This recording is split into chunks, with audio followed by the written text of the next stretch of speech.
One time somebody asked Ajahn Chah what was the quickest way to enlightenment in terms of meditation and practice, and his response was to just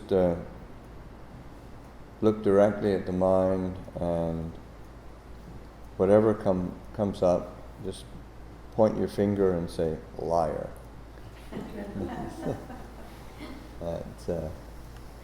That sense of just trying to it's not believing in what our mind cranks out, because that's we tend to be invested in our thoughts, our emotions, our feelings, our proliferations, our fears, or whatever. I mean, there's just sort of the endless stuff that our mind cranks out, and to just not to be investing in it in the way of assuming its truth or its reality, and but obviously we need to have a foundation in just this fundamental awareness, attention, recognition of what's there, and allowing things to come to a place of clarity and stillness. And stillness doesn't mean that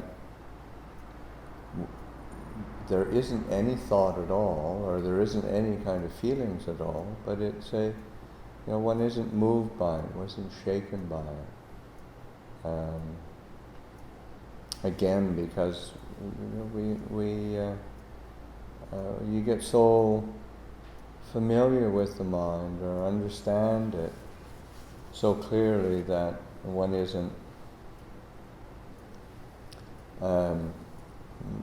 believing in all the different mental impressions that come up, and it's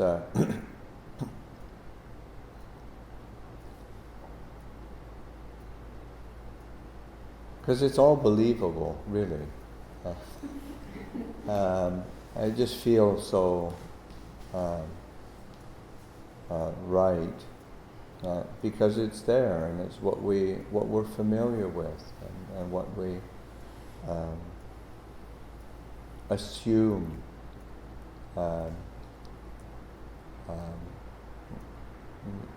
We assume it into its substantial feeling up to it, and there. And even if it's totally kind of irrational and kind of dumb at the time, we don't recognize it.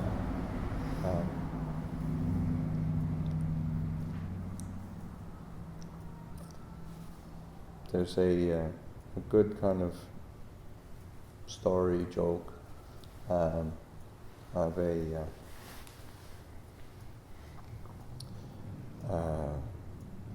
an Irish guy in Dublin, and goes into the local pub, and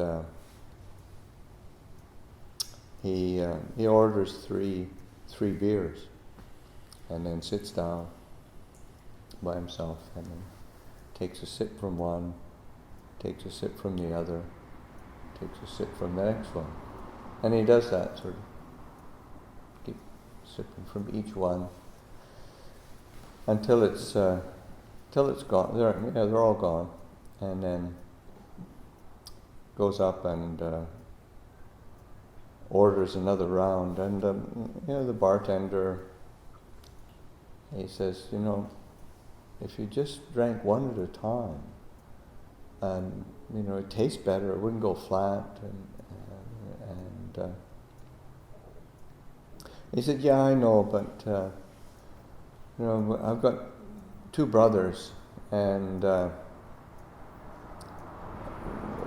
where one of them moved to Australia and one of them moved to America, and we used to go out and drink together. Of course, we grew up together, and when they left, and they're quite a ways away, so that we made a kind of a pact to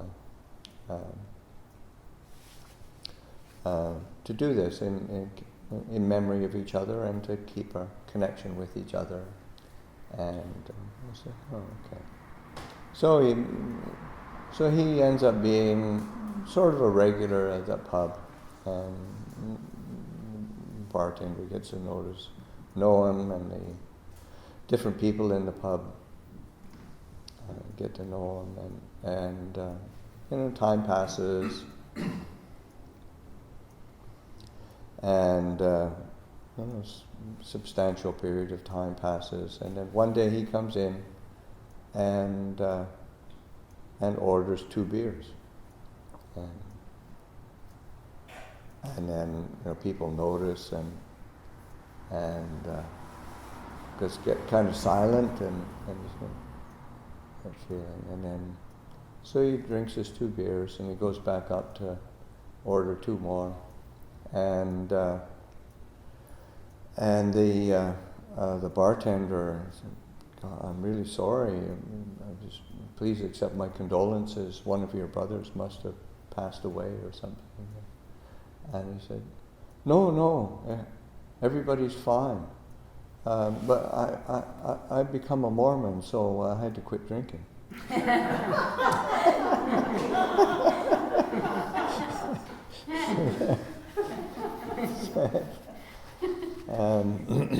So yes, the rationalization, the mind can, it can spin out the stories and believe in just about anything. It's justifications. So some of our moods, our views, our thoughts, they just seem so sort of solid, real, and we invest in. So that sense, Ajahn Chah, just really look at it, just question it.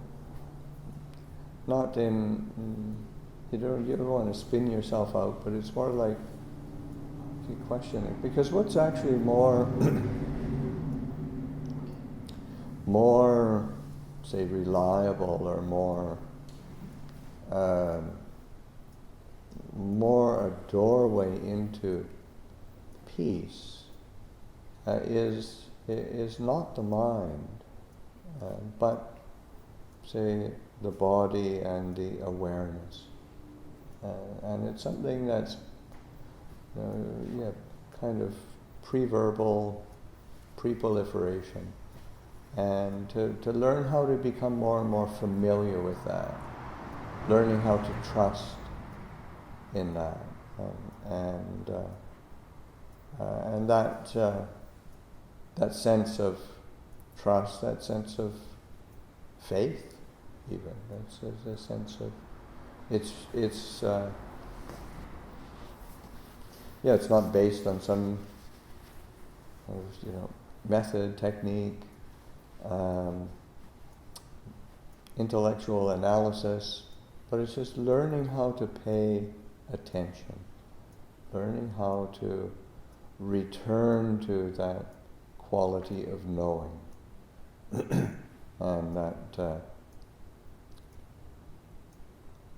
for many years, Ajahn Sumedho used to begin meditations, begin talks with just a phrase, the future is unknown, the past is already gone. Now is the knowing. And so that sense of now is the knowing, that returning to this quality of knowing. We have this doorway into knowing, and that's our base of understanding. It's our base of where we find a kind of a home. And of course this is where just refuges in Buddhadom and Sangha are again a helpful anchor. Not because we've thought it out and lined it all up with our logic and whatnot, but it's more of a place of confidence and faith. Faith has such a fraught feeling in our say modern culture, but I think it's important to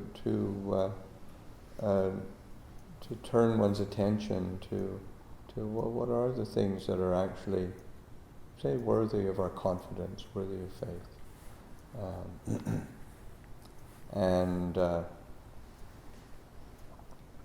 there's certain what's actually trustworthy, what's a place of security,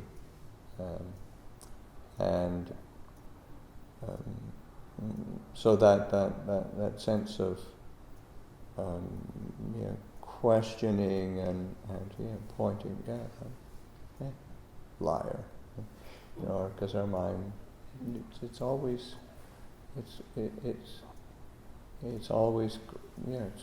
cranking out, and it's our habit is to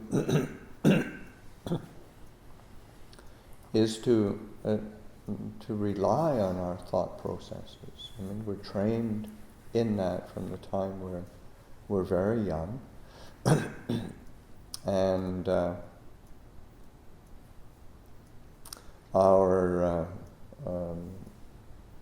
whole education system is built on it.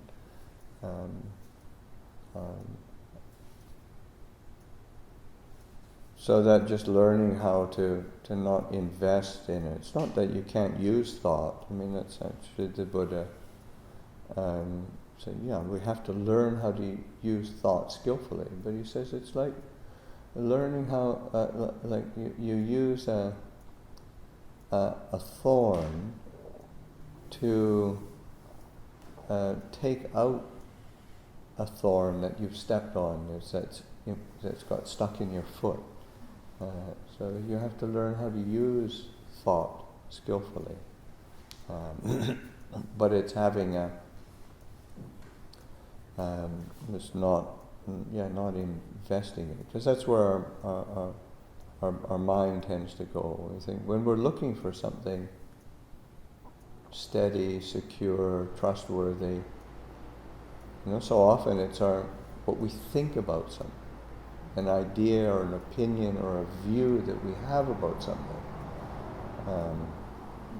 or our emotions about something. We're sort of trying to create an emotional bond with something because it feels, say, emotionally soothing or steady. But all of that is, on a certain level, the feeling is even a bit more stable than our thought. But thought is pathetically unstable, and so it's again, it's not that we can't use it, but it's not relying on it, and so that's where this is just coming back to the body, coming back to fundamental awareness, which we tend not to recognize because it's not familiar. It's not what we go to first. It's not what we it's not what we are most familiar with. So it's just learning how to give that attention to that sense of the body, as like a somatic presence of, well, this is where I am. This is what's happening right now. This is what the experience is being contained by. And that's got a good solid anchor to it. And then we can see it change, we can see it shift, we can see it come and go, but we've got a place, kind of an anchor, a good abiding place of awareness and knowing that we can see that. We can see the emotion and feeling coming and going. We can see thought and view coming and going. And then it has a context. Then it has a place. And it doesn't take over. But that's because that's what happens. It's like the thoughts and views tend to take over. The emotion and feeling tends to take over. And then we lose our anchor, we lose our ground. And it isn't that, say, like knowing, well, what am I supposed to know? And then we look for an object again and we think about it, but it's more like, oh no, it's just this recognition of attention, awareness, presence, and then we can start to recognize the impermanent, changing, unsatisfying nature of that which comes and goes, and that it isn't me. It's not mine. This isn't what I am. It's a thought, it's a feeling, it's an experience. And that's where you start to look at things from a different perspective in terms of, because that's what the Buddha is trying to encourage us to look in terms of, well, what leads to suffering and what leads to happiness? What leads to peace and what leads to confusion? What leads to clarity and what leads to a kind of murky kind of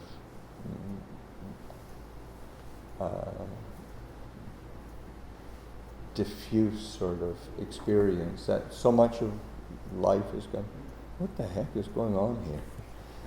So that's but we don't have to have an answer. I mean, we're saying, what the heck is going on? Then we want an answer. And then, but our answers are usually built on that, that illogical reasoning that the guy goes, I'm converted to Mormonism, so I can't drink now. but there's a bit of a flaw. So that being able to come back to that, and again, that's where learning how to give some space for faith, confidence, trust. And those are important qualities. And again, it's not something that doesn't get much press or credence in our modern culture. I mean, there's a certain element of quite rightly deserved skepticism and doubt, or even cynicism. There's lots of things that one can be very doubtful and cynical of. But it doesn't actually do us much of a favor in finding a place of stability and clarity. So it's important to lift up that sense, that kind of quest or search for that which is, what is actually trustworthy, what is actually worthy of confidence and faith. And it's an important question to be asking ourselves, because it does help lead us to something that is. I mean, that's what the I remember Ajahn Chah talking about, well, what is Dhamma? He said, well, Dhamma is that which is just right. That is just when everything's in balance, everything is just right. So something is even and steady there. That's what we're looking for, and it's worthy of looking for. It's worthy of giving attention to, so that it provides a real anchor for our, not just our spiritual practice, meditation practice, but it's an anchor for how we relate to this thing we call human existence and living in the world. So I'll offer that for reflection this evening.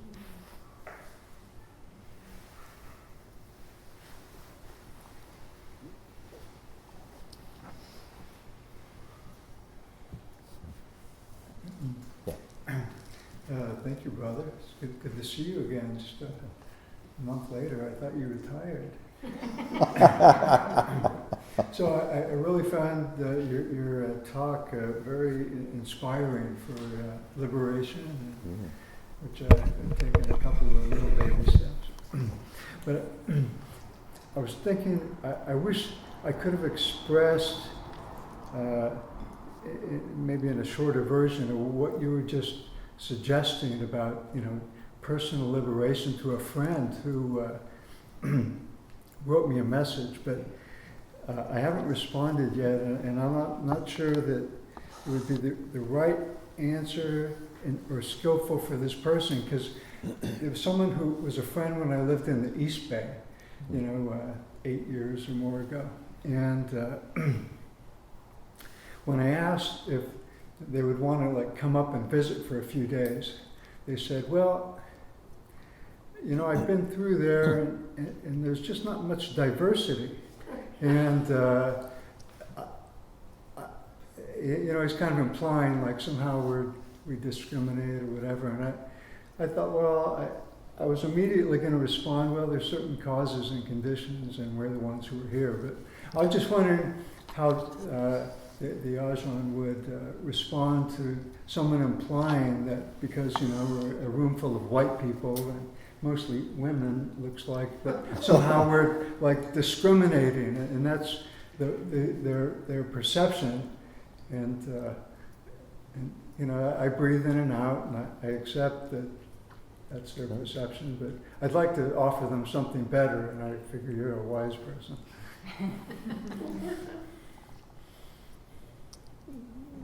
Yeah, again, somebody, people invest in their ideas. And sometimes it's impossible because they live in the realm of ideas and views. So it's hard to, because the more you try to convince them, oftentimes, the more they resist. But it's, I would, rather than trying to convince them of anything,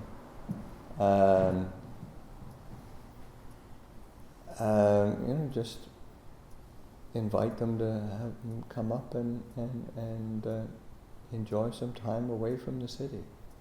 Just keep it very, very basic. Yeah, thank you. But I've had Mormon friends that are like the ones you described when I lived in Utah.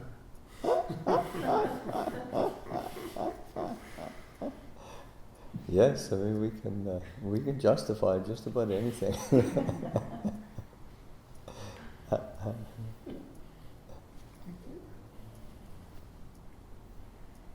Yeah, sure. Do you ever use just mindfulness of breathing when you're not sitting and when you're going about your day, when you're not involved in discursive thought or required thought or I just wondered how and if that plays. Well, I mean that's actually one of the ways to have a helpful anchor for a continuity of awareness through the day is really trying to connect with the breath. Mm-hmm. It's not concentrating on the breath, Right. Just which is awareness. really important, Uh-huh. because then you end up just tying yourself in knots, not able to do anything. But just using the breath as again the breath and the body, because it's that sort of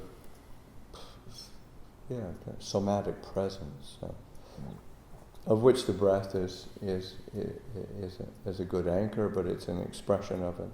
But having that kind of place of the body and the sensation or movement in the body that the breath is a part of, that you can connect to, and because that does help in grounding oneself in this quality. Yeah, now is the knowing. Okay, here we are. And it helps to circumvent the tendency of the mind that it is starting to proliferate, starting to judge, starting to anticipate, starting to project. It's not, and sometimes it's essential that we do think about something, but it's helpful to think when you've got a good foundation of awareness. And then when you're done with whatever is necessary to be thought about, you've got a place to come back to, rather than whatever the next thought spins out. So yeah, absolutely, it's helpful to consider that. Yeah, say mindfulness of breathing, mindfulness of the body, are not just for not just for formal meditation.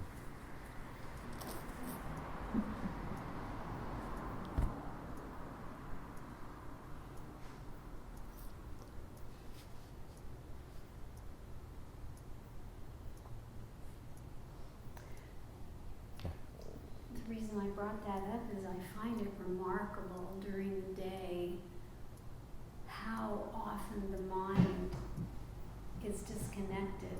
I mean, I feel like I'm a fairly physically grounded person, Right. but it is stunningly obvious how often the mind is, you can have all this physicality about you and... Yeah, no, the mind. Yeah, well, as a good example, if you're just walking in town one day and you go to a stoplight, pay attention to what the walk sign is. That is typical of that is how an American does anything. That head is right out there. And actually, European stoplights, pedestrian stoplights, are more upright. Really? Yes. Wow. It's really interesting. Yeah. That stick figure is really indicative of what people are constantly doing. It's that head is out there moving. It's got to get there, and it's what we're doing all the time. So that's just learning how to, again, that sort of posture of coming back, upright, alert. It's not stiff or controlled, but it's like, okay, here I am.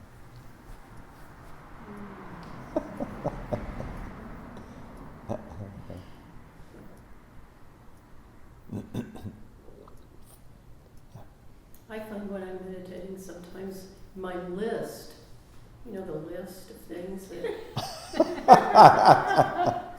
boy, that list wants me to take it seriously. And I find it really hard to just breathe and let that list sit down, go away, stand back. It's very hard sometimes. All the time. The list. Yeah, Everyone has a list. those are in capital letters too. Yeah. Do you have any suggestions of how to put it down, let it go? Well, a lot of it is making it conscious. That's it. Like that. It's like, the list. Yeah, exactly. There it is in capital letters in some sort of silly font. Mm-hmm. Oh, there's the list again. Yeah. And then it's okay. It helps you to not take it so seriously. Mm-hmm. And that's really important. Like you got to have a sense of humor to keep at this training of the mind, because if you don't have a feeling for the absurd, then you keep believing it. So that, just making it something sort of playful or something. Mine is a little guy bouncing around. Yeah, I've already sort of got that. Sit down. Well, Ajahn Amaro, he grew up. His father was a show judge for dog shows, and a breeder, and was a breeder, but so Ajahn Amaro grew up around dogs. So one of the images that he always had, because there's all these different kinds of dogs, and so and he would just put a kind of a dog breed in place of the different thought, as either some sort of lab, or some morose kind of, some whiners. Yeah, so there's some whiner. There's a yapper. Okay, that's good. Some. I can work with that. Yeah.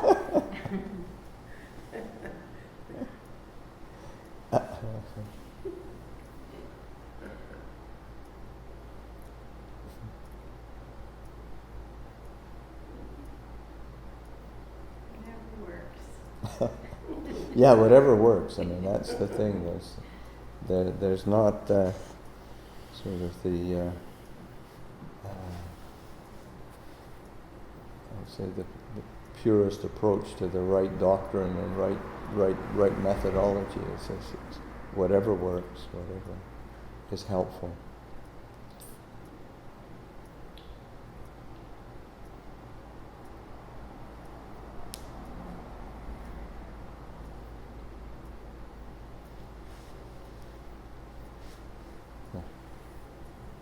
I've been noticing with getting older that there are these times when the thoughts do seem to, or there's a blankness.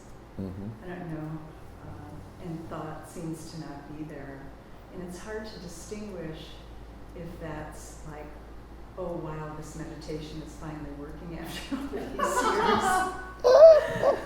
years. It's just another senior or moment. Is my mind losing the grip? The thoughts seem like the grip somehow, or my mind grips those. So it's, anyway, I don't know sometimes what's going on.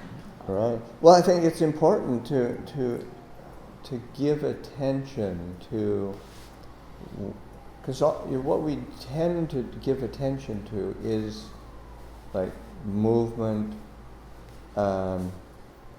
thought, that everything is concrete. We give attention to the concrete and the solid, and we don't give much attention to the, say, stillness or ceasing, ending, or space. So I'm learning how to recognize, oh, there is some space in the mind, and then kind of welcoming it and letting it settle, rather than going on to the next thing. And and of course, I mean, there is say the practice does give results over time, but then also just quite naturally as we get older, I mean, things just don't have the same pull. You don't seem to have the same kind of fire for anything. But it's helpful to pay attention to it, so that it gives it a welcoming place to land. And so because in reality, it's like as we're sitting in this space, oftentimes if somebody asked you, oh, what's in this room, then you'll think, well, of course the mind is drawn to the people and the shrine and the physical objects. Our mind isn't really drawn to the space, but it's the space that makes this useful and makes it a benefit, and so that, just paying attention to the space. The same with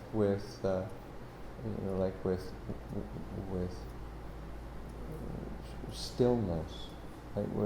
The mind is attracted to the movement of its own mind, of its own thoughts, and it's not drawn and doesn't give attention to the stillness. So that just actually giving it space, and giving it attention when it's there, acknowledging and recognizing, oh, this is still. This is what stillness feels like. Or, we tend to pay attention to the beginnings of things, the movement of things, but the ceasing, the ending, we tend not to pay much attention. So just giving that more attention, and that's because it is interesting that the way that the Buddha expresses the goal is the cessation of suffering, as opposed to the arising of peace and knowledge and illumination, because the mind is attracted to that. No, it's that cessation of suffering that opens a lot of space and doorways to something really interesting.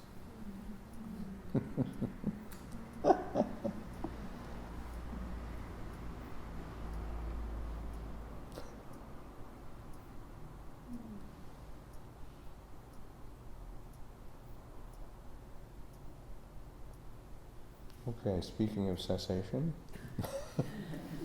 sounds like a good ending for the evening. Thank you all. So we can have time for a few short announcements.